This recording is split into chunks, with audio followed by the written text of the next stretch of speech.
Assalamualaikum warahmatullahi wabarakatuh. My name is Firda Ferawati and my NPM is 201912500738. Assalamualaikum warahmatullahi wabarakatuh. Good morning, students. How are you today?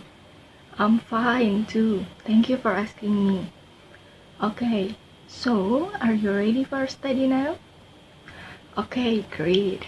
But before we study our lessons today, it will be better if we are praying together. Praying start. Okay, finish. Okay, now I check the attendance first. No one is missing, right? Thank you.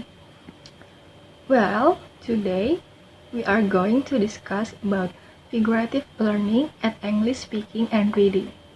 So, in the end of this lesson, you must read Emily Bronte's poetry of this lesson, Love and Friendship, and to identify the figurative language, like the activity they have done in the meeting. Do you get it? Okay, great. Okay, students, who knows figurative language? You can raise your hand. No one know? Figurative language is a common technique in narrative writing, where the author strives to make emotional connection with the reader. The opposite of figurative language is literal language, or phrasing that use the exact meaning of the words without imagination or exact generations. There are several types of figurative language that are used in modern writing. They include simile, metaphor, hyperbole, personification, synecdoche, and onomatopoeia. For example, the assistant was as busy as a bee when she was preparing the podium for the presidential address. 2. My roommate is going through a roller coaster of emotions. 3. The afternoon is so bright that the sun would have to wear sunglasses. 4. The radio stared at me. Head can refer. 5. Head can refer to counting cattle or people.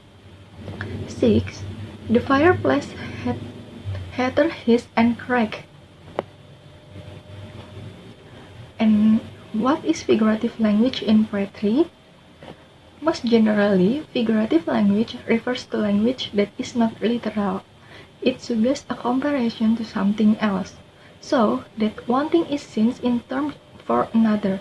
For example, the phrase of tears, the personification of tears is figurative, since tears cannot really act in a fierce way as people can. Well guys, if you're still confused about this material, you can ask me a questions. So, do you have any questions? No one?